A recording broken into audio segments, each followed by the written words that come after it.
Bienvenidos a este nuevo encuentro de geopolítica. Hoy vamos a hablar de El Salvador, geopolítica de El Salvador. Vamos a hablar de qué es lo que está aconteciendo en El Salvador, que está viviendo una gravísima e inesperada, diría yo, crisis institucional. Vamos a tratar, como siempre, de poder describir geopolíticamente los acontecimientos, tratando de no tomar partido, de no empezar a creer que hay buenos y malos, simplemente tratar de describir las relaciones de poder que ocurren en este pequeño país de América Central. Ustedes han decidido apoyar y proteger al pueblo salvadoreño. Días en donde sabemos que la mayoría de políticos están protegiendo delincuentes. Días en donde sabemos que diputados y exministros financiaban a los criminales que ustedes van a tener que perseguir.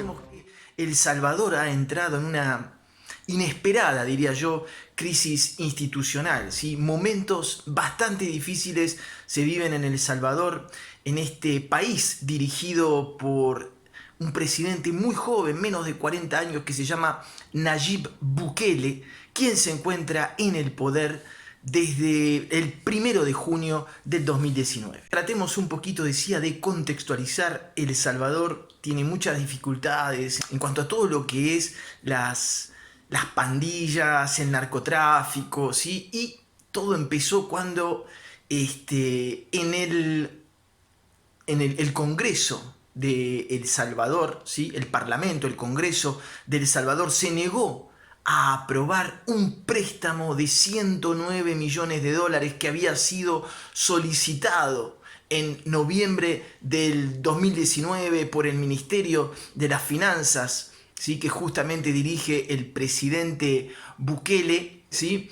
Un financiamiento que era necesario para la tercera fase del plan de control territorial lanzado por Bukele 20 días luego de haber asumido la presidencia. Este plan de seguridad incluía la compra de drones, un buque, helicóptero, cámaras de seguridad, cámaras de reconocimiento facial y otros elementos militares. Decíamos entonces que a principio de año el Congreso rechaza el aprobar este préstamo y acá es donde empieza la crisis institucional. El domingo 9 de febrero, el presidente de El Salvador, Nayib Bukele, resuelve desplegar las Fuerzas Armadas, la Policía Nacional Civil, las Fuerzas Especiales y francotiradores en toda la capital salvadoreña, pero especialmente en el Congreso.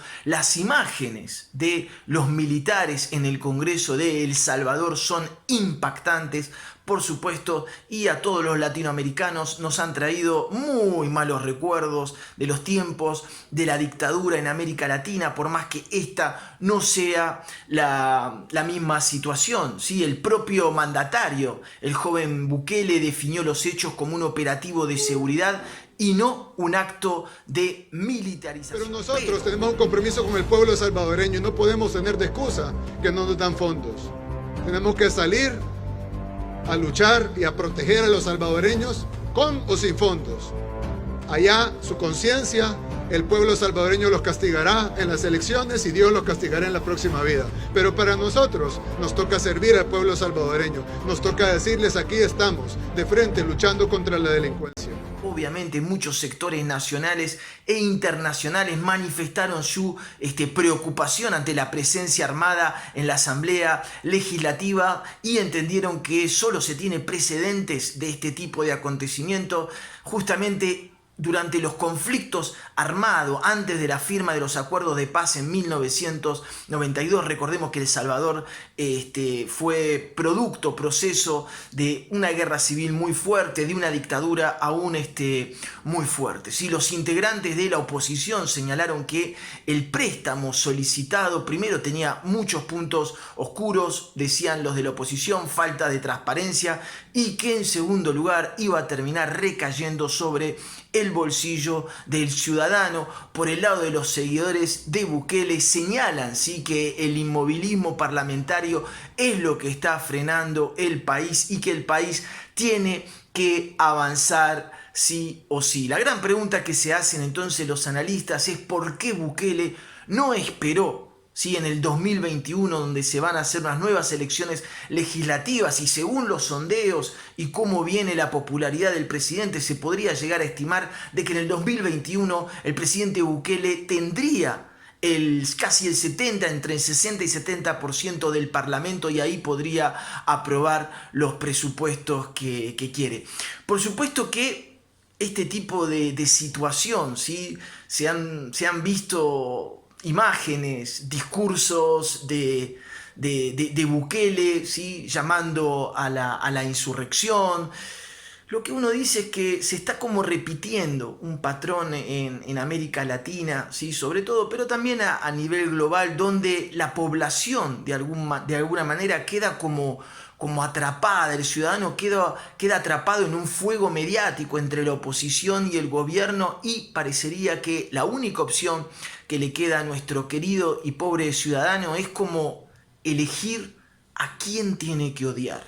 Parecería que los grupos de poderes en América Latina concentran, ¿sí?, y lo que están haciendo es reagrupar a las masas alrededor de sí. ¿Con qué? Con un discurso de odio al prójimo. Se ha visto la situación en Venezuela, se ha visto la situación en Argentina, se ha visto la situación en Bolivia, donde hay países fracturados, ¿sí?, donde realmente los dos grupos principales de poder, ¿sí?, se odian entre sí, y los ciudadanos están atrapados en esta guerra de odio.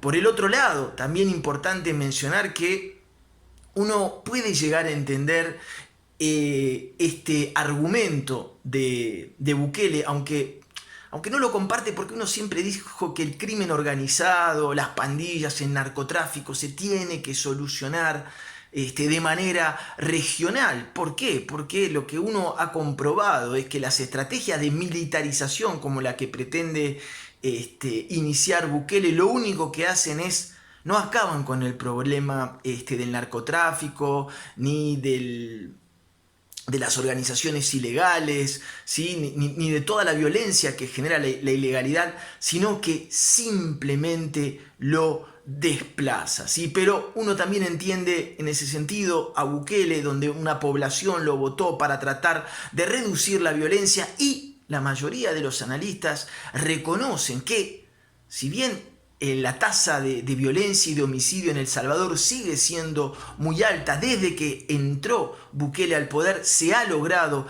reducir un poco. Ahora la pregunta es, ¿eso justifica para que Bukele, ¿sí?, les recomiendo que vean las imágenes, Bukele ingrese al Congreso con todo el ejército alrededor? ¿Sí? Hay que pensar eso, hay que pensar en esta encrucijada que vive El Salvador, ¿sí? El Salvador preso de una violencia muy fuerte, de una pobreza en una tasa muy elevada, y hoy sumergido el país en esta crisis institucional realmente inesperada, que se suma a todas las demás crisis, a todos los sismos geopolíticos que están sacudiendo, ¿sí?, a manera de terremoto nuestra querida y amada región. Bueno, esto fue un pantallazo para que se tenga una idea de lo que está pasando en El Salvador, para cuando escuchen noticias sobre El Salvador sepan más o menos por dónde viene la mano. Como siempre, les agradezco muchísimo la atención, los mensajes, los comentarios, los apoyos, las suscripciones, y les digo, como siempre, hasta el próximo contenido.